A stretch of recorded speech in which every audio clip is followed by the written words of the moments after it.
Saudara, kita lanjutkan lagi upaya deepening dan broadening dari Tai Chi. Sebelumnya saya ingin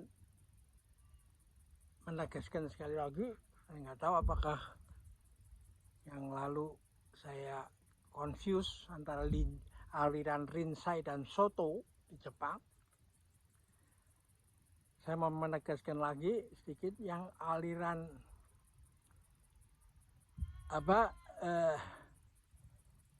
Soto itu berasal di Tiongkok namanya Cao Tong, Soto. Dan Rinzai di Jepang itu aliran namanya Linchi, ya. Linchi dan Cao Tong, ya. Sekarang kita akan membahas tentang aliran Rinzai, ya. Linchi. Pendirinya adalah orang yang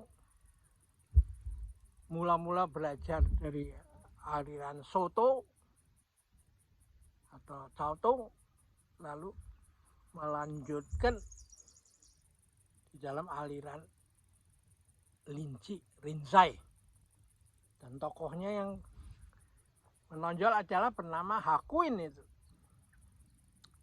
Nah, di Jepang ini ada yang unik lagi.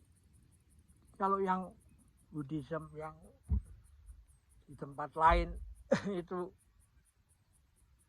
konsentrasinya pada hukum karma, tabur tuai, maka aliran Rinzai itu penekanannya pada present moment, wonderful moment itu.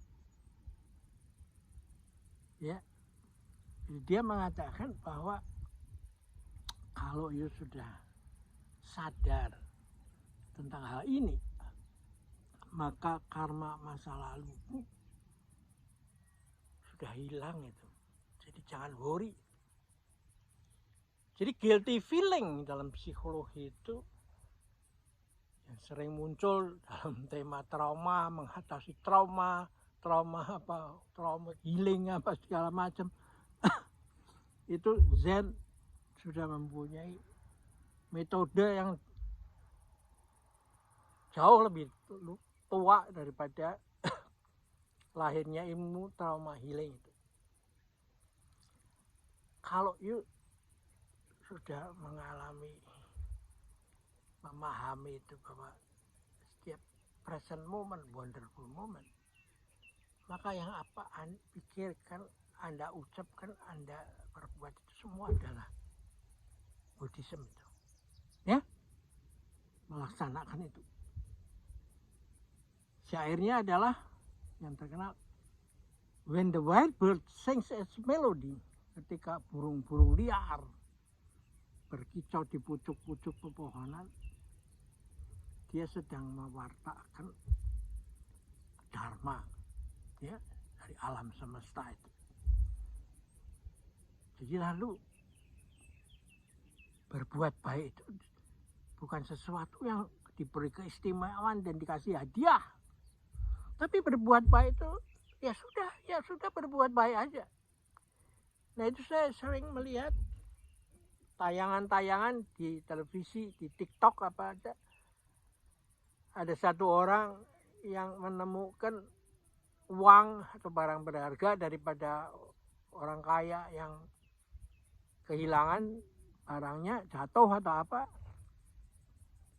dan ketika dikembalikan dan mau dikasih terima kasih, dia bilang enggak, tugas saya cuma begitu aja. Ada lagi orang yang berdiri lama di mobil yang mewah itu, dan ketika yang punya datang, dikira dia berbuat jahat toh. Dia mengatakan begini,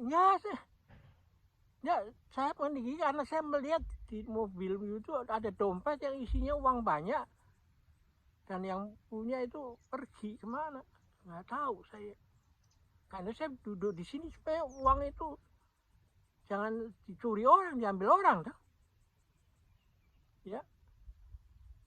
Dan wah, lalu si pemilik mobil itu merasa iba dan uangnya dikasih. Ada, saya nggak menerima. Nah, ketika redaksinya dirubah, ditanya, kamu kerjanya apa? Oh ya, saya memang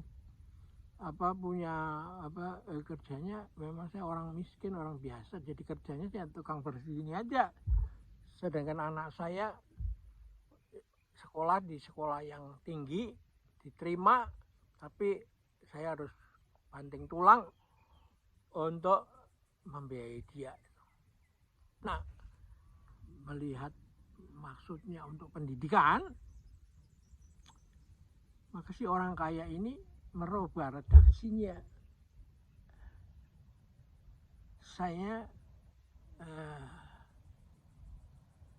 kasih pinjam uang ini, ya, dan satu saat kamu balikkan itu. Uang kasih banyak kan, untuk nyekolahkan anak dan untuk hidup tuh.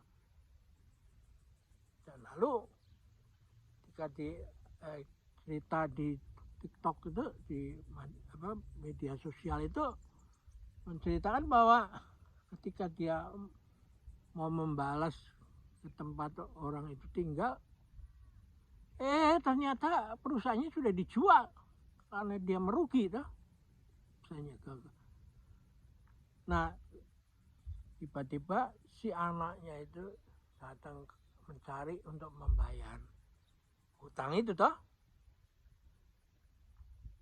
Tapi orangnya sudah nggak ada, pemiliknya sudah diganti. Miliknya di mana? Miliknya lagi itu ikut kerja bangunan, angkat junjung no. Nah, lalu diingatkan, kamu ingat nggak saya yang dulu ditolong kamu, ibu saya, gitu. Nah, saya diperintah ibu saya sudah berjanji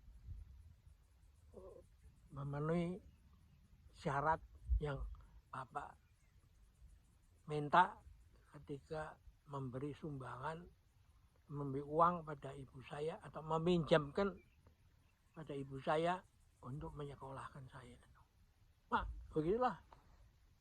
Jadi sesuatu perbuatan baik itu tidak menjadi istimewa.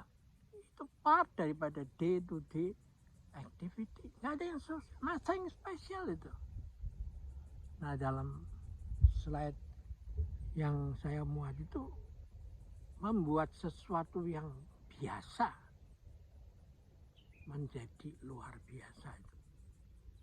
Ya, syair yang tersohor yaitu dibuat tahun 1000-an itu, he walks freely just one way. Dia berjalan sendirian satu arah. From the beginningless past to the endless future. Dari masa lalu yang tidak tahu kapan menuju masa depan yang tidak tahu sampai di mana. He is alone, dia sendirian. Nobody accompany him. Tidak satu pun orang yang menemani dia. If you ask how old he is, kalau you tanya pada dia berapa umurmu sih, dia tidak akan menjawab. Dia hanya he will look at you and smile. Dia hanya akan melihat padamu dengan senyum itu. Dan pointing his finger, menunjukkan tangannya ke atas itu, ke langit itu, 10 gitu. Jadi hidup ini memang hanya begitu. Gak usah macam-macam memuja-puji apa segala. Hanya berbuat baik aja.